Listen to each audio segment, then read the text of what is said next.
Welcome everyone to Hatfield House, and thank you for joining us this evening. I'm Vanish Jones-Rahi, Head of Archives and Collections here at Hatfield House, and I'm really pleased to be hosting you this evening for the second lecture of our 2025 series. I hope you had an opportunity earlier this evening to have a closer look at the tapestries upstairs in the winter dining room. And if you haven't, there will be an opportunity also at the end of these talks to do so. For this evening only, we have modified the public route through the room so that the tapestries can be appreciated at closer range than is normally permitted during the house showing season. So do ensure you take advantage of that opportunity. Before I hand over to our really fantastic panel of experts, though, I'm going to set the scene for you, the life that these tapestries have lived at Hatfield House since their arrival. So although the tapestries do date to around the time of Hatfield House's completion in the early 17th century, more on this from our panel later, they were not commissioned by the Cecil family and they did not arrive here until the 1840s. The second Marquess of Salisbury did a fair amount of redecorating of the house in advance of a visit by Queen Victoria in 1846, recounting 20 years later in 1866 that he had redecorated the Queen's bedroom by hanging it with curious tapestry which had been found in an old house in Wiltshire. Now, we don't know to which house in Wiltshire he refers, nor do we know what he paid for the tapestries, but these mysteries are just two of many surrounding the history of the tapestries. Our panel will be exploring further intrigues this evening, and will seek to provide context that might answer some of the many questions raised by the set of tapestries. It's not uncommon for legend or myth to prevail over facts, and our understanding of the tapestry's creation has changed considerably through scholarship over the last 100 years, thanks certainly in large part to the work of our panel this evening. Before I go on, I want to say that we will have a Q&A session after the final presentation, so please do think of some questions to salt away for our panelists at the end. Our first speaker, who I'll introduce shortly, will be discussing the conservation work she directed on the Four Seasons Tapestries over the course of 20 years, from the 1970s through the 1990s. The need for this intensive work was caused by previous restoration efforts and poor advice that left the tapestries in a relatively sorry state until Joan Kendall's interventions. The tapestries spent much of their lives at Hatfield House hanging in the armory, where you had your champagne on arrival this evening. And here the tapestries faced environmental issues, including light damage and recurrent moth problems throughout the 20th century. The wife of the fourth Marquess, Lady Cicely Alice Gore, took great interest in the care of the house's collections. She corresponded at length over several decades with the V&A, seeking advice on the care of various textiles in the family's collections, such as the Napoleonic banners above me, and the various tapestries, including the Four Seasons. The treatments sought for the Four Seasons tapestries were only modestly successful at best, and in some cases actually had really disastrous effects. The fourth Marchioness recounted that her mother-in-law, the third Marchioness, had at some point been advised to paint a gum on the back of each tapestry, ultimately causing the tapestries to become very stiff and heavy, with the weight causing the walls on which the tapestries were hung to split. Some decades on from this, the Audun tapestry suffered further damage when it was sent to the Morris & Co. for repairs, which Morris & Co. themselves described as a long and rather costly matter. The family were not pleased with the result, as Morris & Co. had completely rewoven the face of Bacchus, the central figure in Audun, and carried out other repairs that aged poorly. So, for example, the new dyes were not vegetable dyes, and so the difference between the old dyes and the modern dyes became very pronounced as time went by, with the new dyes taking on a gingery cast, as you can see here in this detail of the Shield of Achievement. The family did not proceed with further restoration following the autumn experience, but rather simply had the tapestries relined and laid out for brushing on the south front each summer to remove any moth eggs that had come out on the surface. It was under the late Dowager Marchioness of Salisbury that Joan Kendall, our first speaker this evening, arrived at Hatfield and began her transformative work on the Four Seasons Tapestries at the helm of the Textile Conservation Group. So, qualified in textile design and technology, Joan was trained in textile conservation techniques by members of the Textile Conservation Department at the Victoria and Albert Museum. She spent 38 years working at Hatfield House with the valuable help of a group of trained skilled volunteers conserving a variety of historic textiles, amongst them, of course, the Four Seasons Tapestries. So I'm going to hand over to Joe now. The Four Seasons Tapestries were woven on a loom, sideways and from behind. The long vertical threads are the warps, and the design is woven between these warps with a finer thread, which is wound on bobbins. The weaver follows the outlines marked on the warps. When a particular weft is not needed anymore, it is cut, leaving a long end, which is left hanging on the reverse. This is the weaver's side, the working side. There are many ways of juxtaposing the adjacent blocks of weft thread, but the most important is when the wefts are returned immediately around the warps, leaving a gap in the weaving. This is called a natural slit, and the two adjacent warps are stitched together after weaving using a strong thread. When the tapestry is finished, the warps are cut from the loom, and it is turned through 90 degrees for the design to be the correct way up, but with the result that it will hang from the weaker weft threads. This detail shows the finished front surface of the tapestry, with the warps now parallel to the ground and completely hidden by the wefts.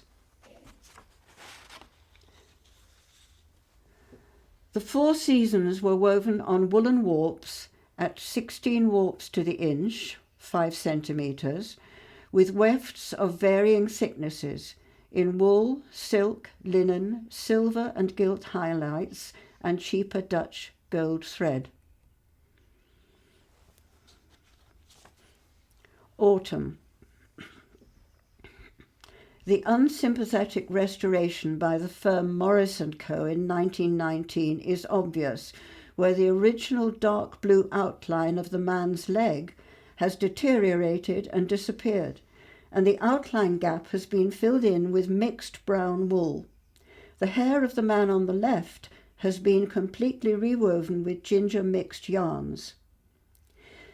In 1976, the decision was taken by the 6th Marchioness of Salisbury to set up and train a group of skilled needlewomen to conserve the tapestries using the careful conservation methods used at that time by the Textile Conservation Department of the Victoria and Albert Museum. Cleaning by gentle vacuum suction through thick, smooth nylon mesh.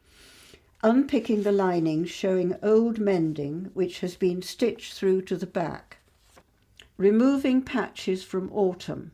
About 250 cloth patches and 12 patches of other old tapestries were removed from the Four Seasons.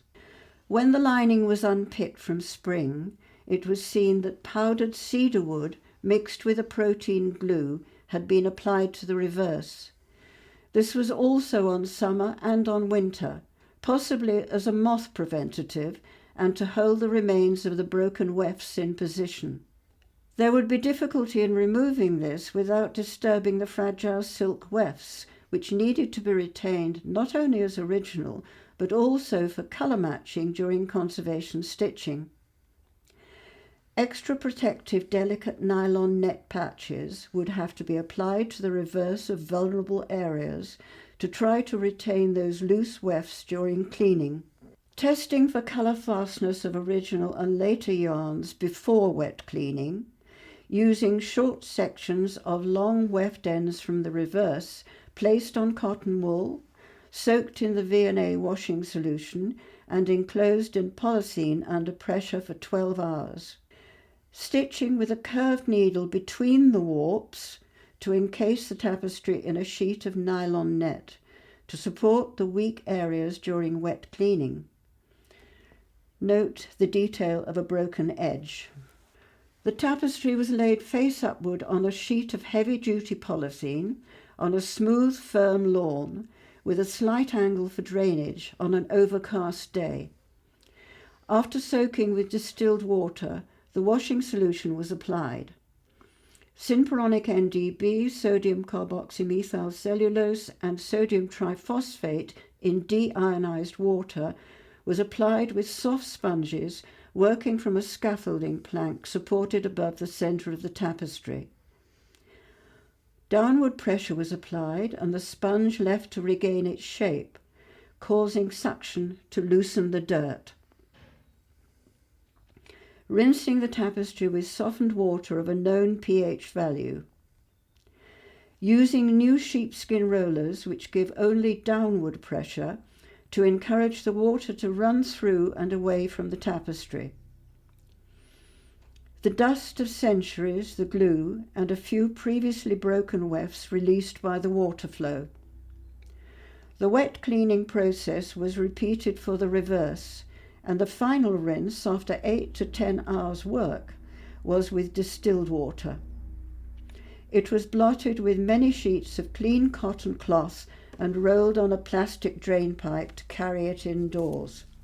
The tapestry was unrolled, laid out reverse upwards on a fresh sheet of polythene, and carefully squared out to dry naturally, aided by cold air blowers. A tapestry on the frame during conservation. A complete sheet of washed open weave linen support is attached to the centre beam and rolled loosely around it. The other end of the linen support is attached to the beam nearest to the conservator.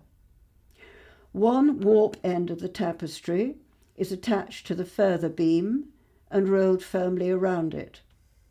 The other end is laid on the support linen close to the nearer beam. The two will eventually be stitched together in lines parallel to the beams at intervals of 9 inches, 23 centimetres. The correct tension of patching and stitching the bare warps to the support textile is most important. All stitching should appear to be more worn than original weaving and so less noticeable.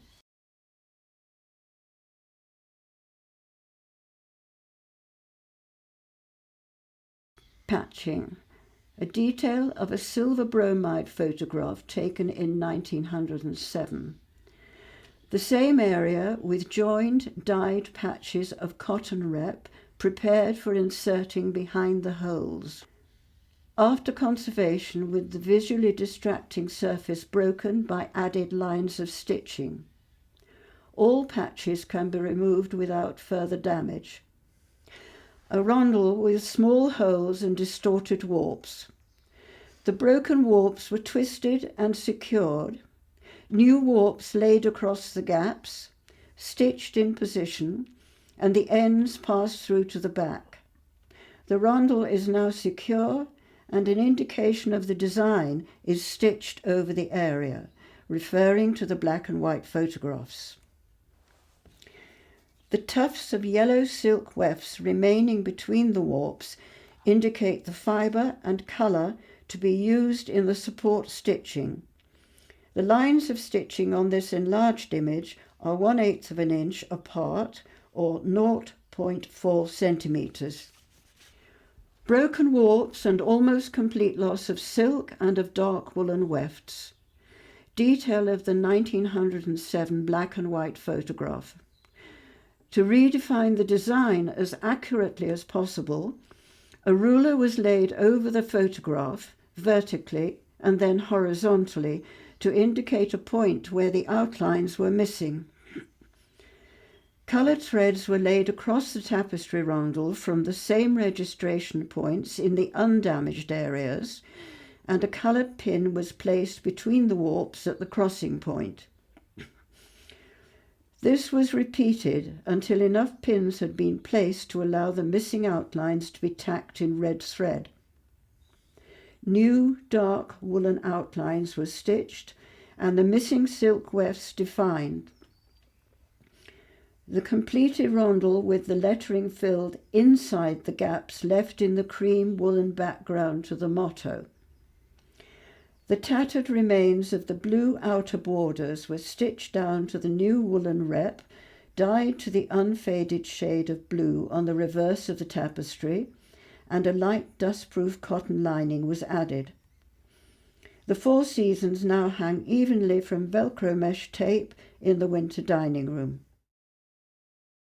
Thank you so much, Joan, for coming back to Hatfield and sharing everything that you did here. It's really incredible, the mark and influence that you've had on the collections here.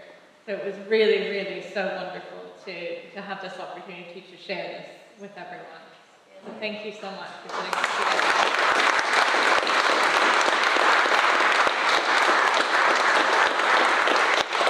So we now have Helen, who's going to speak to us. Helen Wild is the Senior Curator of Historic Textiles at National Museum Scotland, where she has responsibility for the Scottish and European textiles from the medieval period to 1850. Helen's a specialist in the history of tapestry in Britain and Europe, and her book, The Art of Tapestry, was published by Philip Wilson and the National Trust in 2022. So Helen will be offering us the wider art historical context surrounding the creation and interpretation of the Four Seasons Tapestries. Over to you, Helen.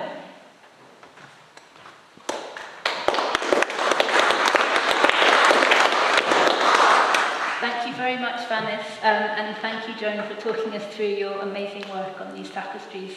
It's a joy to be here and to be in the presence of two incredible experts and of these tapestries, which I've never seen before today.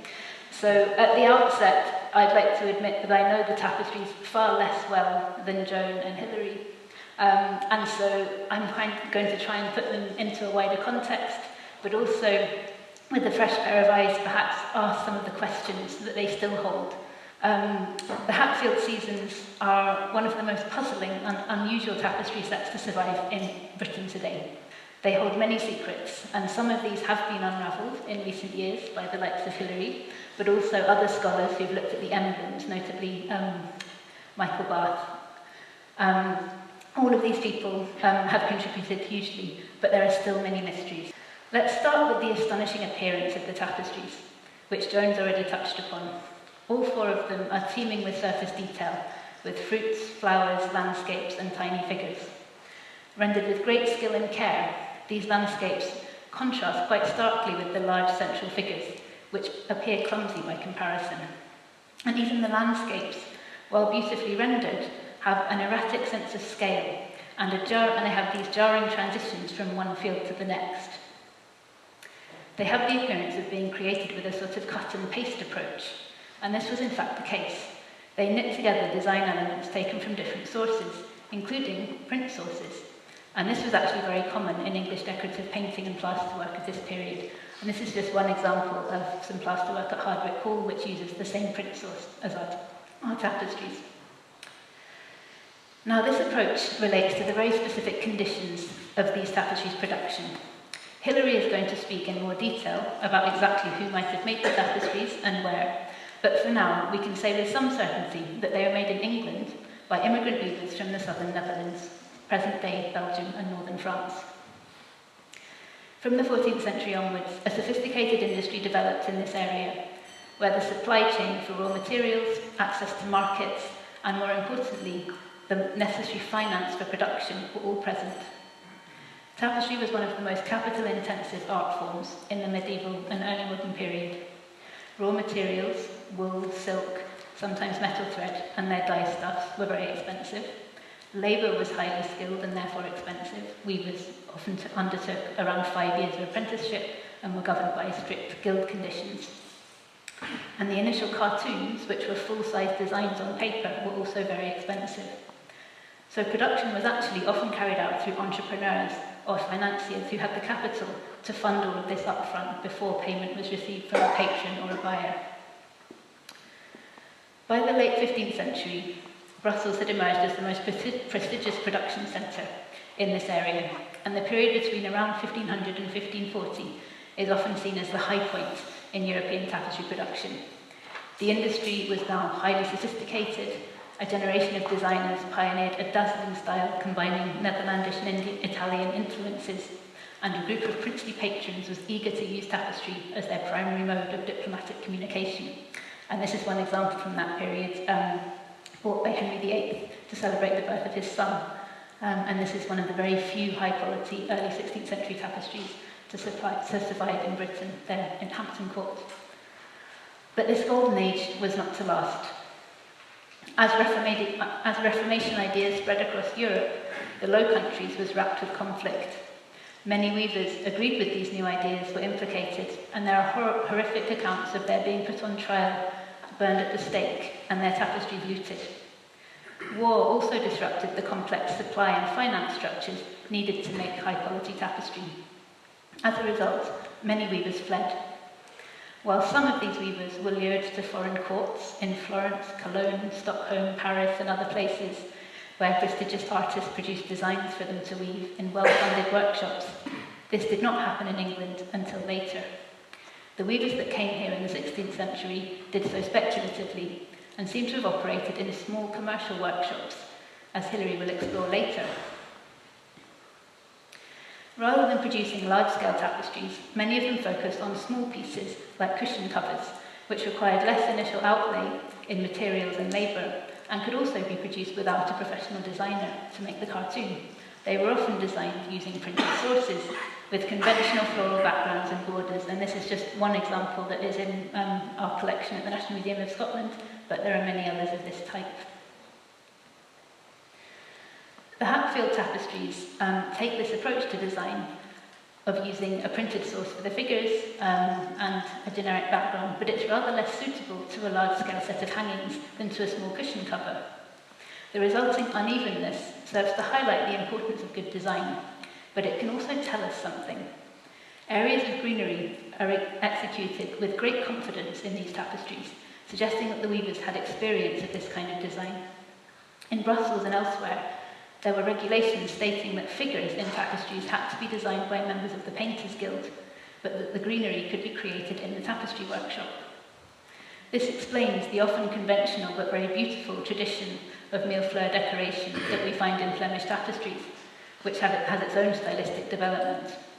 The Hatfield Tapestries deploy areas of this conventional decoration, and this obviously represents knowledge brought here by the Netherlandish weavers. It was just the figures that they weren't so expert in because they didn't have experience of designing figures.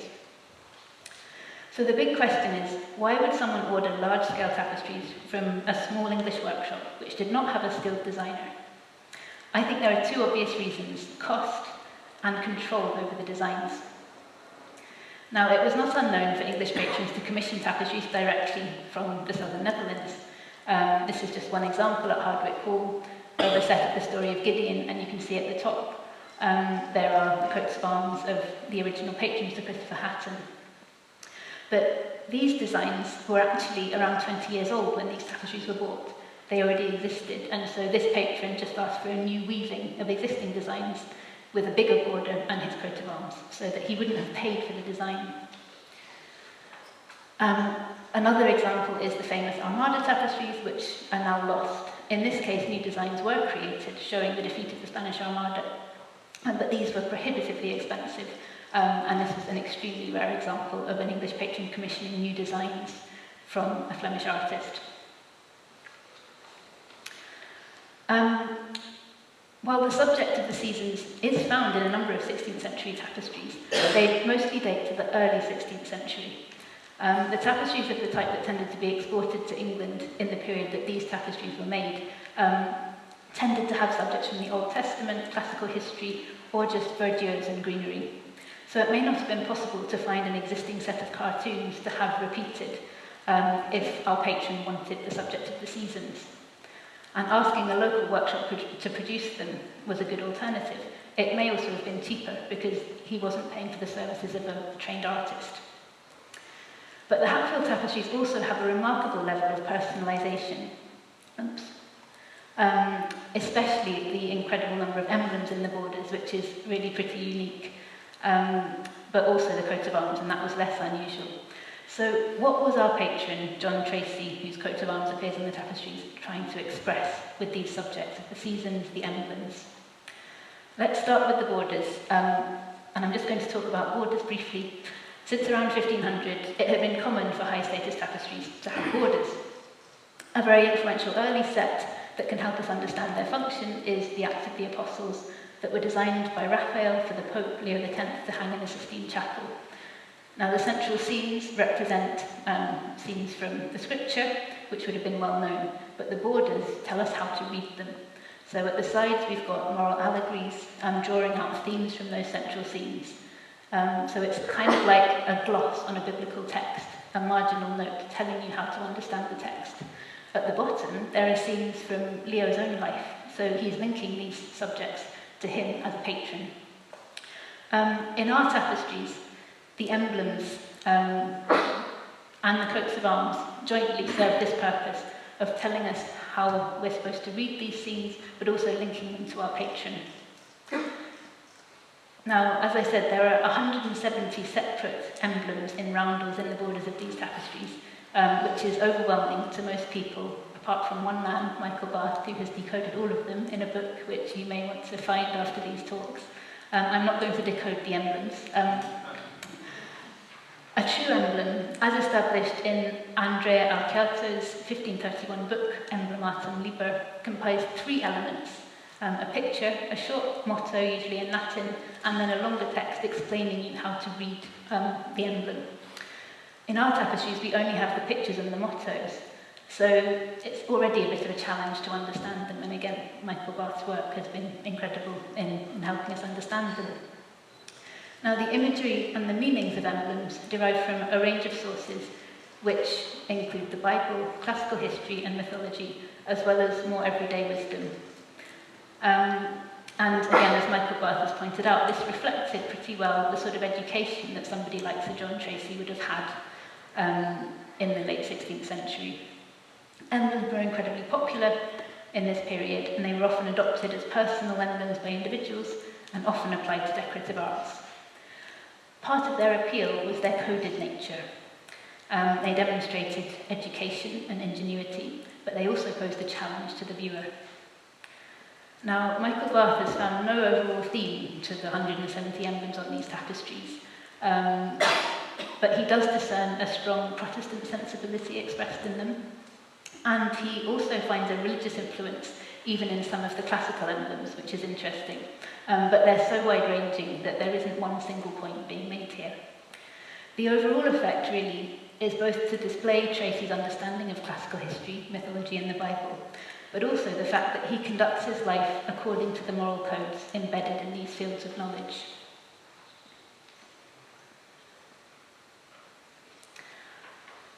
The central scenes of the seasons convey a similar message.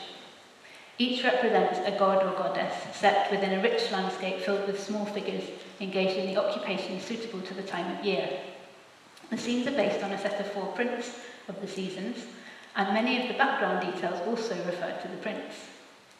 We've already discussed the reasons for using a printed source, but when trying to interpret the tapestries, the comparison of the prints and the tapestries is quite useful because it helps us to identify creative decision-making and potentially shed light on the intentions of the patron.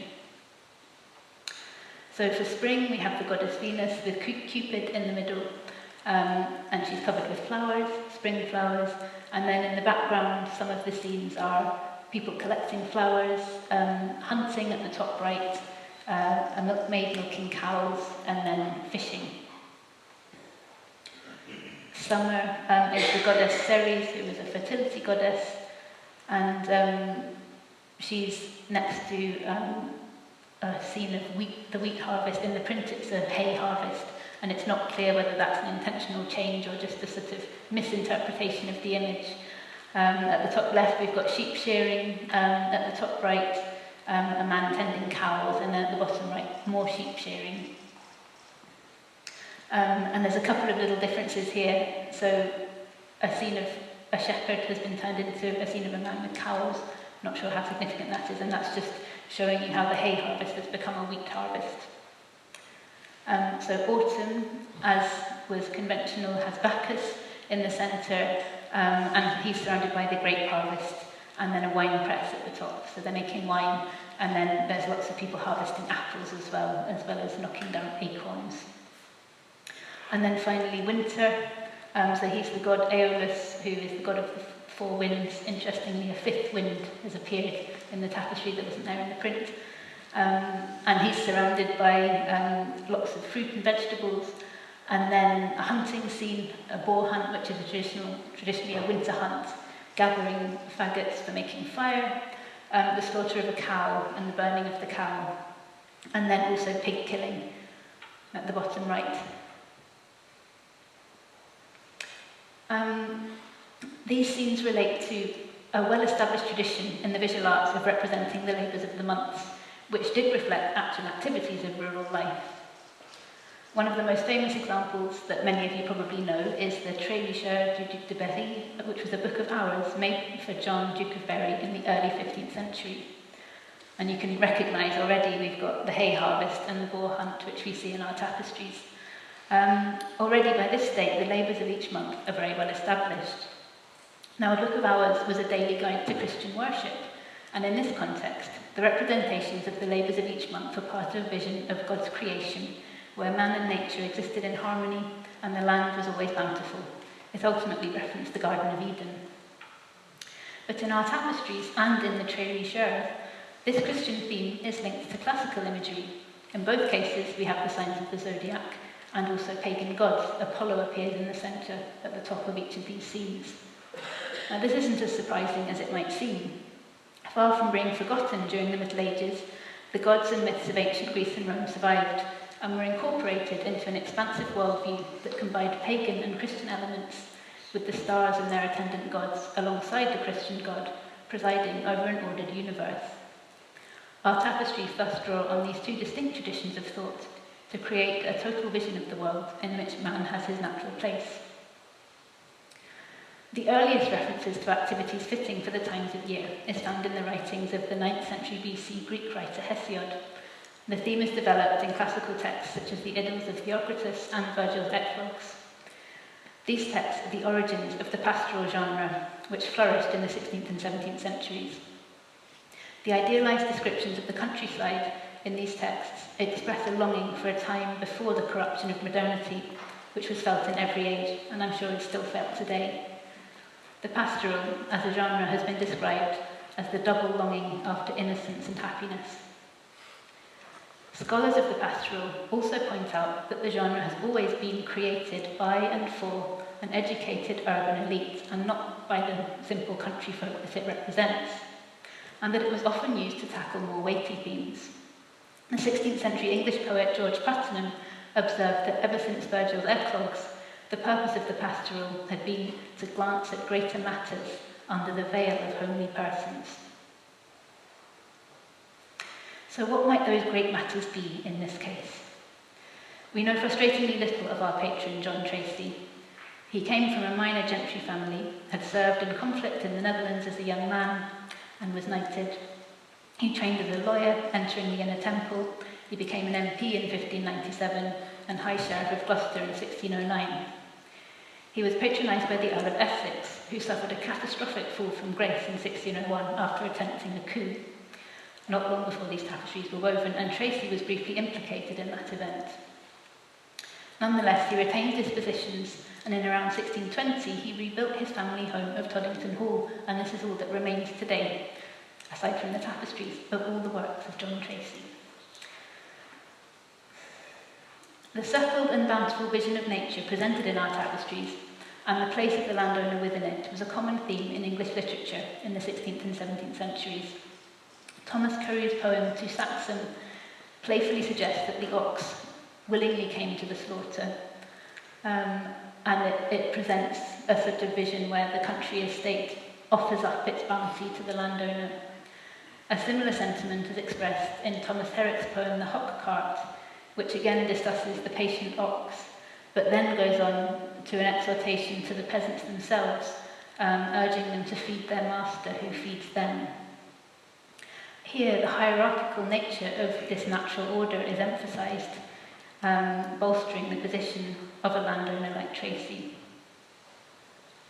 In fact, the relationship of man to the land was changing in the period that these tapestries were made. The dissolution of the monasteries in the middle 16th century had meant that large landholdings formerly belonging to the church entered private hands. The Elizabethan and Jacobean periods saw the rise of a new class of courtiers lavished with political office and land, and beyond this, the age of colonial expansion had begun, and Tracy was actually implicated in that, being given an Irish peerage close to the time of his death in the 1640s. Against this backdrop, many of those newly blessed with status and land sought to entrench their position through heraldry, house building, and patronage of the arts. The timeless pastoral vision of our tapestries served to naturalise the authority of the landowner perfectly. Certain changes to the design seem to emphasise the bounty of the land and the idea of peace and harmony. One is the proliferation of fruit-laden trees in all seasons, and you can see here just normal trees in the autumn print of all fruit trees in the tapestry. There's also a shift from contemporary, semi-contemporary dress in the prints to flowing classical dress in the tapestries, which adds to a sort of timeless quality. Further changes may seek to link the tapestries specifically to Tracy. This is tenuous, and I don't know if these are intentional. But in the print at bottom left, there is a big house with a woman in the doorway, and that's become a man in the tapestry. Also, interestingly, all of the sort of farm buildings, which are quite Netherlandish in style, a lot of them gain beams in the tapestries, which may reflect the character of English vernacular architecture. This is a print of Toddington Manor, which was rebuilt after the tapestries were made, but there was an earlier house on the site, and it's possible that the outbuildings were earlier. In any case, it may reflect the style of English vernacular buildings. It may have nothing to do with that, I don't know, but they're interesting changes to note. Signs of strife also appear, very small in these tapestries. In two of them, foxes are stealing livestock. At the bottom right, I don't even know what kind of animal it is. It could be a cat. It's quite damaged. Is this a disruptor to the social order or to Tracy's personal journey through life? However, they're too small to pose a real danger. Lions also proliferate. These don't appear in any of the prints. Most incredible is this entire family of lions in spring, just sitting on a mountainside. And they're quite heraldic looking. And then there's further lions in autumn and summer, very small. Again, it could just be a decorative detail. Michael Barth says maybe this again refers to danger and strife. I wondered if there could even be a heraldic reference, because the only full beast in the Shirley coat of arms is a lion, but again, this is all speculation, but questions for future researchers. The biggest changes, I think, are in winter, where there is what looks like a volcano in the mountain in the background, and also a shipwreck, a very stormy sea, whereas in the print it's just the sea with some ships, but here the ships are being tossed around, people are clearly in danger falling overboard, and there's a lot of sea monsters. A lot of these details seem to come from another set of prints of the four elements, but these scenes are not from the element that corresponds with winter, so who knows what their meaning is. It's very difficult to know whether this is just to fill in space, to add extra detail, or if there was some meaning intended. But because we have this patron who was clearly close to the workshop and directing changes in size, which Joan has noticed, one of the tapestries was slightly expanded, it's possible that these elements have meanings as well. Representations of the seasons were frequently evoked to suggest the idea of a new golden age, characterised by bounty and harmony, and as such the theme could be deployed for political reasons. One example is a set designed and woven in northern Italy at the beginning of the 16th century. Each scene represents the activities of one of the months and shows the influence of manuscript illuminating traditions, but also classical texts. Now, these tapestries specifically refer to a new golden age ushered in by the tapestry's patron, Gian Giacomo Trivulzio, who had secured an alliance with France and therefore a genuine short-lived peace in the lands that he controlled. Closer to home, the seasons were interpreted with similar effect. We've already noted that Henry VIII acquired 3 sets with this subject, though we don't know what they look like. And the theme did appear in literature relating to the court of Elizabeth as well. The theme of a new golden age was especially prominent, though, in the iconography of the court of James VI and I, who became King of England in 1603. His coronation procession included a verse which proclaimed a new spring, and it said that Troy Novant, which was the name for Britain, the newly united nation of Great Britain, was a summer arbour under its new king.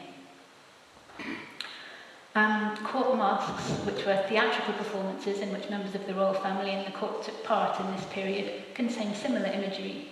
In the Christmas masque, the Vision of Delight, the bower of the god Zephyr, who is a version of Aeolus, the god of the winds who appears in our winter tapestry, is suddenly transformed and appears decked in flowers. Spring is ushered in by the presence of the king. The theme found its way back into tapestry soon afterwards.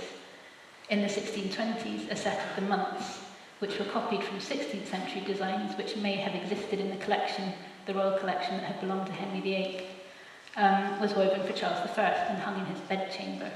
And Charles II had new ones woven for his bedchamber later on. These examples speak to us of the afterlife of the Hatfield Tapestries. And John Tracy, with his set of seasons, would have found that his tapestries bound him into the culture of the court, even as, after he'd commissioned them. So, in sum, despite all the wonderful research that has been done on these tapestries, they are still a very rich ground for future research. One of the big barriers is not knowing enough about their patron, but again, I think more could probably be found out about John Tracy and what he might have intended to be represented in these images. But even in spite of that, they are genuinely unique. I've never seen anything like them, and you're terribly lucky to have them here at Hatfield. So our final star this evening is going to be Dr. Hilary Turner. So Dr. Turner holds an Oxford MA and a doctorate in modern history, which has proved to be good training for a life filled with publishing and puzzles, all related to historical, cartographic, architectural, and tapestry themes. She considers herself a myth buster and will be digging into some of the myths and mysteries surrounding the attribution and date of these tapestries. So over to you, Hilary. I'm talking tonight about when and where the Four Seasons Tapestries were actually woven. These are not the simple questions they might seem to be, and they don't all have clear-cut answers. Some of them actually don't have answers at all at the moment. But we do now know that a study of nearly 100 years ago reached some conclusions very wide of the mark.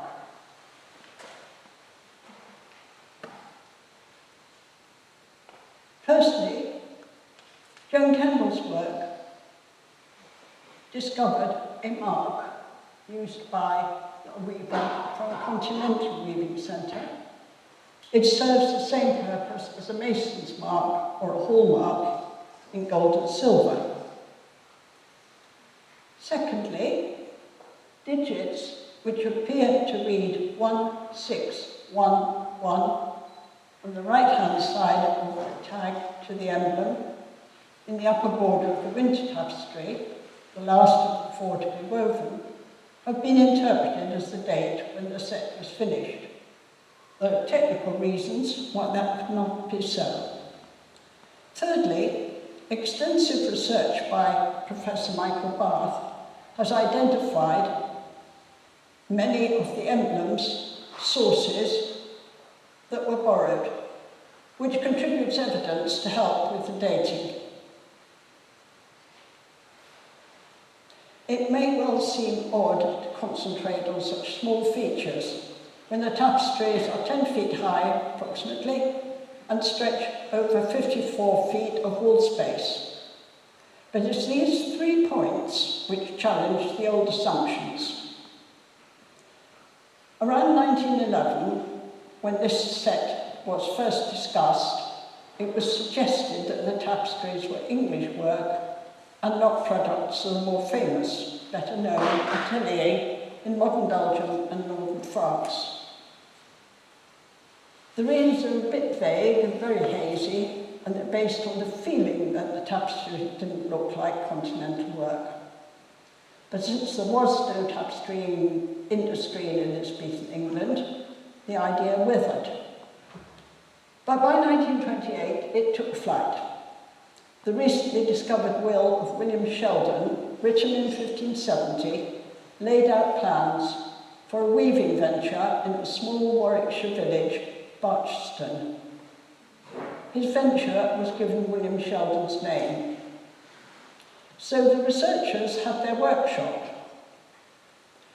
However, whether the plan did in fact prosper is now much less clear than they thought in the 20s. They believed very firmly that the Sheldon venture was the only possible weaving workshop in England. So they needed to find products. What they failed to do was to establish a substantiated stylistic starting point.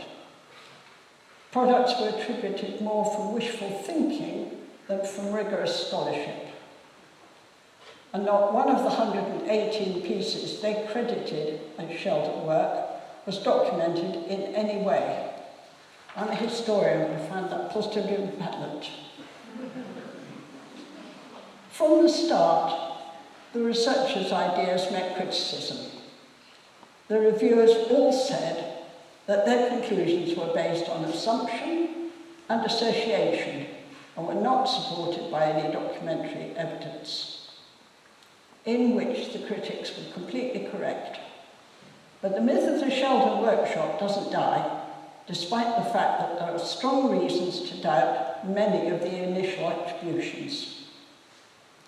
So how does one assign a tapestry to a particular workshop, or indeed identify a particular workshop? There are three usual methods. If you're lucky, you'll have a contract between the patron and the master weaver. It will set out what materials are to be used by price. It laid out a timetable for delivery. It stated a cost, and it would have been dated, so we would have had a very firm starting point. There almost certainly was one in this case, but it doesn't survive. The alternative is to attribute by analogy of style, by which I mean that if any single tapestry looks very similar to other products known to have come from a particular weaving town, it's safe to attribute a single example, at least to the same centre. Each centre does have its peculiarities, which distinguish one from the other, in the same way that probably you wouldn't confuse Botticelli with Cubist Picasso. But that's only partly true here. A third way of documenting a tapestry is by its mark. It can belong to a known weaving centre, or it can be the master weaver's initials. Top left is Brussels. Those are initials not of a weaver actually, it's a merchant. And this is the mark that is found in the Four Seasons. It comes from Bruges, so that its existence contradicts the initial attribution straight off. The 1920s researchers recognised Sheldon products, starting from three very large size sets, each of which could be associated with the house close by to Rochester.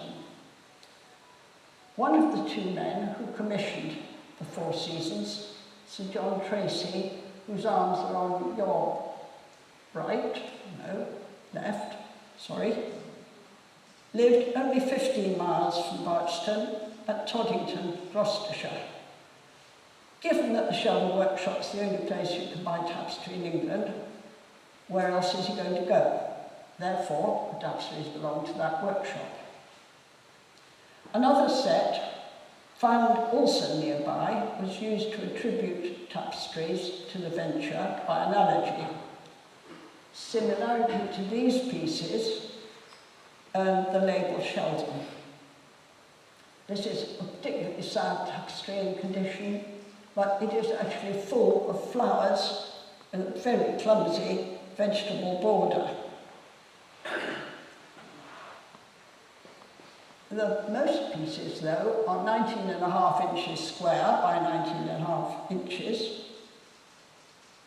They usually depict a biblical scene. Here we have Susanna and the elders.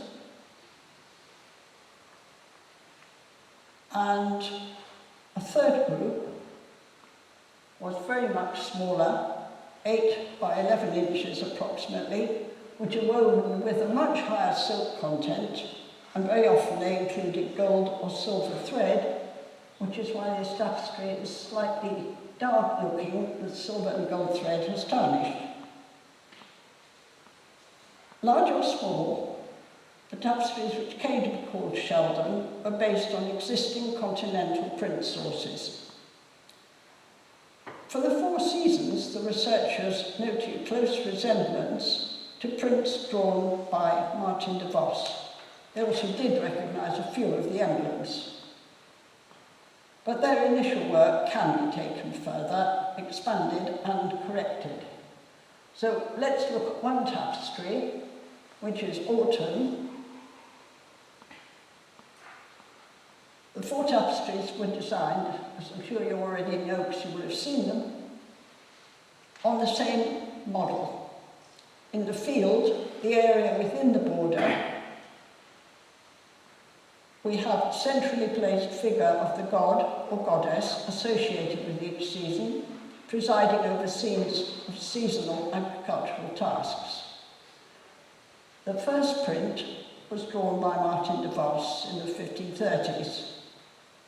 And it does have a strong influence on the tapestry if you sit down with a print in hand and the tapestry in front of you. The central figure is clearly Bacchus.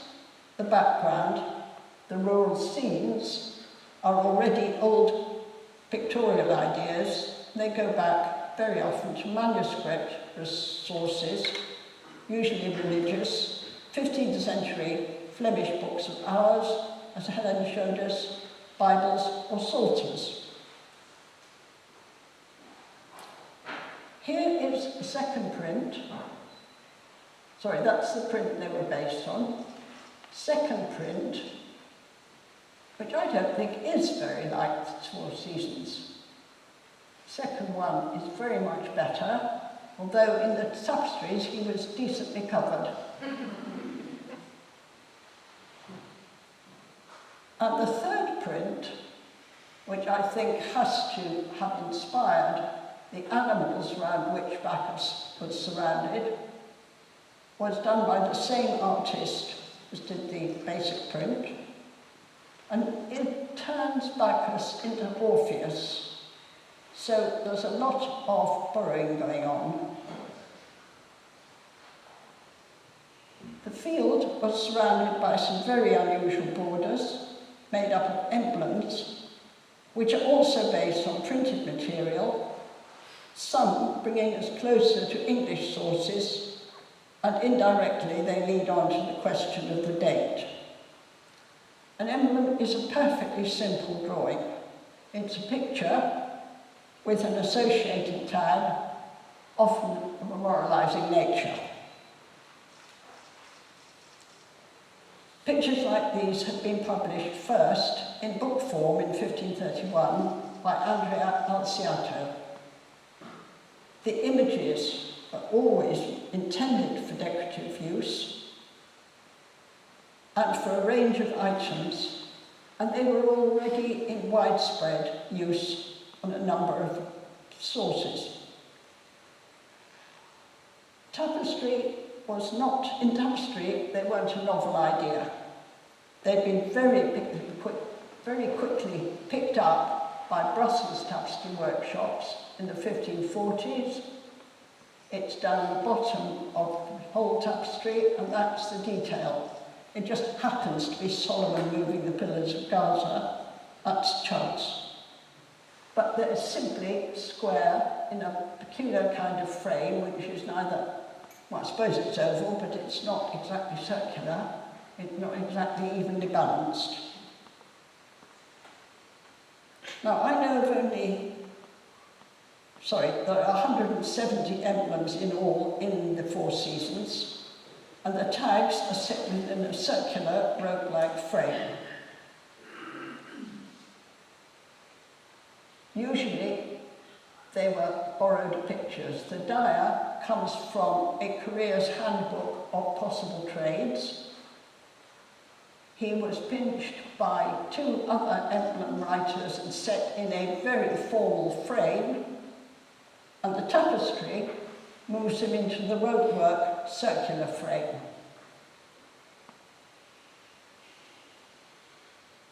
I can only think of one parallel, some more details. You're supposed to be able to guess the meaning of these emblems. Top right is fairly simple. I don't find the others simple at all, but they go down the vertical borders, they go along the horizontal borders. There is a parallel to the idea of a circular frame. Firstly, in portrait head friezes, which you will find in a lot of Elizabethan houses, and round one of the 10 Armada tapestries, showing the progress of the Armada fleet up the Channel, from northern Spain to the ports of Calais and Belgium, in the Spanish Netherlands, where the English were at war with Spain. In particular, I'd like you to note the heads, the commanding officers of the Navy. As Helen's already said, so I'm going to cut this short, the tapestries were based on a series of maps by an English map maker. They were commissioned by the Lord High Admiral, who then commissioned a Dutch painter to draw the cartoon, and a workshop in Delft to weave them. They cost, in 1591, roughly 300,000 in today's money. Coming back to the Four Seasons, the printed sources for the emblems are important for dating as well as for the design. By 1600, there were 70 such compilations, each contributing something new, but also plagiarising each other very heavily. A great deal of work has been done since the 1920s, emblems in general and Hatfields in particular, to trace the printed sources. And we now know the sources for 153 of the 170 emblems. So again, new information is changing older beliefs. Some of the emblems, used particularly in autumn and winter, were identifiable in the two most recent compilations. One is an English translation of an older work, but with extra pictorial material, and it was published in London in May 1593. Being published in London was, therefore, making it readily available. 3 of its emblems were used in summer, but many, many more in autumn and winter, which means that it's now possible to suggest that the design, let alone the weaving of autumn and winter tapestries, is unlikely to have started before 1593. Now, the 1920s saw only one date, the digits 1611. They took them to be the date of completion. That is a technical impossibility. It's in a very odd position. Go above Bacchus's head, go to your right, and it's the next but one along. There's its detail. 1 reversed 6, 1, 1. That's how we see it. As the weavers saw it, it looks like this. There's the emblem in orange, because remember, the warp threads are hanging vertical, tapestries were woven in reverse. It will be flipped through 180 degrees, so the right-hand border becomes the top border, and turned through 90 degrees. The weavers knew that that was not the date of completion, and I think we need to follow that.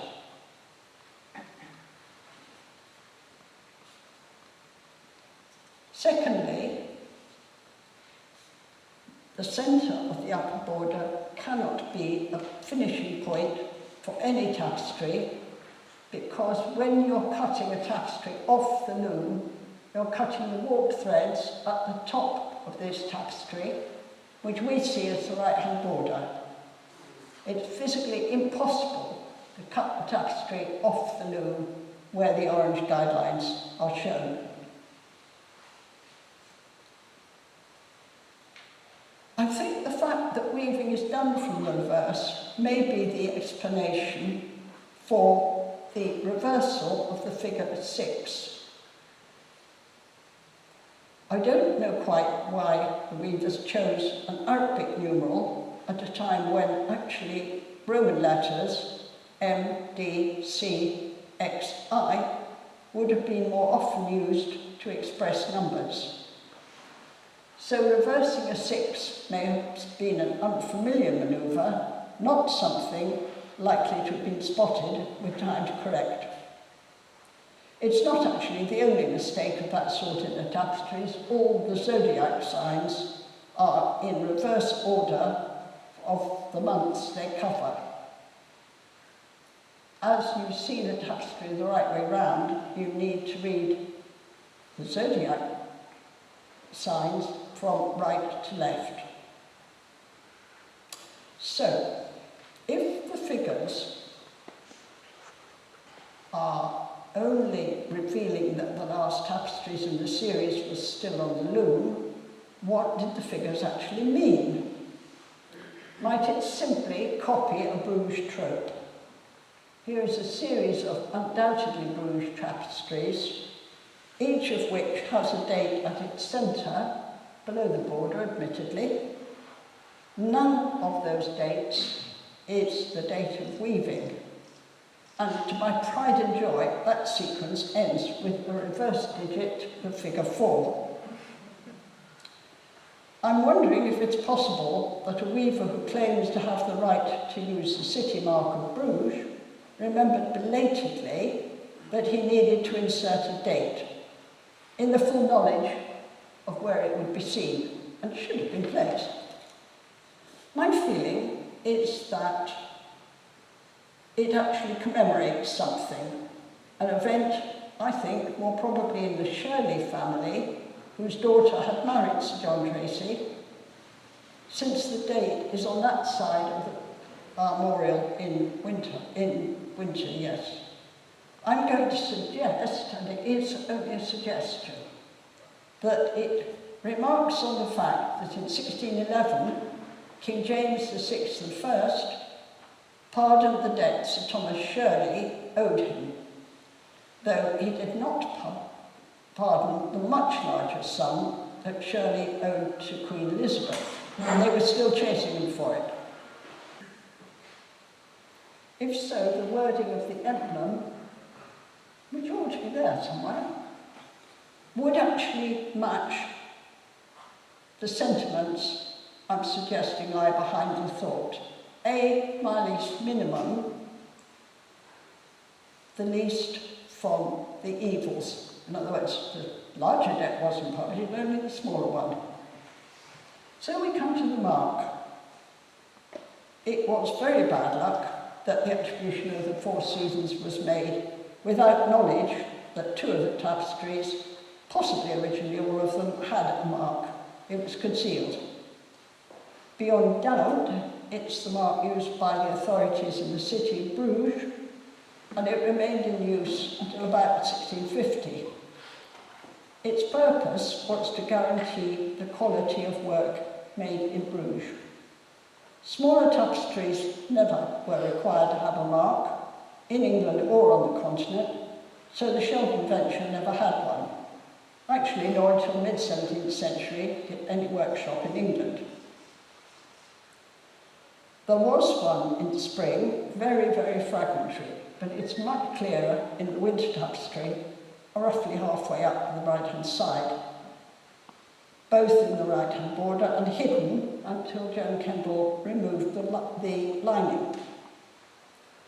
Instant challenge to the 1920s assessment. But its existence is a problem because it's found in tapestries which do not closely resemble Bruges work. For example, and a second one closer in. And it's found in tapestries whose weaving quality is most unlikely to have been passed to a past examination in Bruges and then permitted to go on sale. Even given that the 1920s researchers did not know about the mark, its presence here does illustrate the greatest weakness in their research. They either did not know, or they chose to ignore, the number of émigré weavers who had served an apprenticeship in a continental weaving centre before coming to England to find work. Their tax records tell us a great deal about their life in the City of London, revealing their background, because the alien, or the stranger, paid double tax than the Englishman paid. So the city had a very particular interest in finding out how many there were and who they were. It's actually even possible to identify a small workshop which might, I would stress might, have been used. Joyce Offield had arrived in London in 1572 from Bruges, and he was already a master weaver. In 1593, he had a workshop employing 4 Englishmen. He was still alive in 1619. His son Duras, born in England, went to work amongst the monarch's team of conservators in 1606, and he was still working there in 1623. That means both men were in London over the period when the Four Seasons were woven. Neither man had a legal right to use the Bruges city mark, but they wouldn't have been the only weavers to assume that right. The same with the Brussels mark, a city with which he had no known connections, where he had never lived, where he had never worked, but nevertheless he reckoned he could use the mark to show how good his tapestries were, because Brussels had a reputation for excellence. Offield, father or son, can only have been using the mark to impress. And it also means that Sir John Tracy and Thomas Shirley could have found a workshop in London if they didn't wish to find or to fund a commission to a continental establishment. To sum up, much of the internal evidence recently revealed by conservation suggests the execution of the commission was spread over a long time period, probably linked to the personal difficulties of the patrons. Appearance of the mark in spring and in winter suggests that the same master weaver was in charge of the operation. The declining use of expensive gold and silver thread suggests clearly that the set was woven in sequence: spring, summer, autumn, winter. Thread quality decreasing as funds dwindled. Close examination also reveals changes in dye colour, suggesting interruptions to progress. The size of each tapestry suggests that each took 18 months to 2 years to complete, but it doesn't tell us, and it's not known, whether the next piece would start immediately after the completion of its predecessor. Most importantly, though, rather than only the one date, 1611, we now have several. The coat of arms commemorates, I suppose, the marriage of Sir John Tracy, whose arms are on your left, and the daughter of Sir Thomas Shirley, Anne. It took place in 1590, but it doesn't mean that the weaving did start in 1590. Both patrons, Tracy and Shirley, were abroad with the armies in the Netherlands between 1586 and 1592, fighting the Spanish. Sir John Tracy was knighted after the siege of Rouen in May 1592. He wasn't in England. Not until he returned was his attention likely to focus on considering the making of a set of tapestries.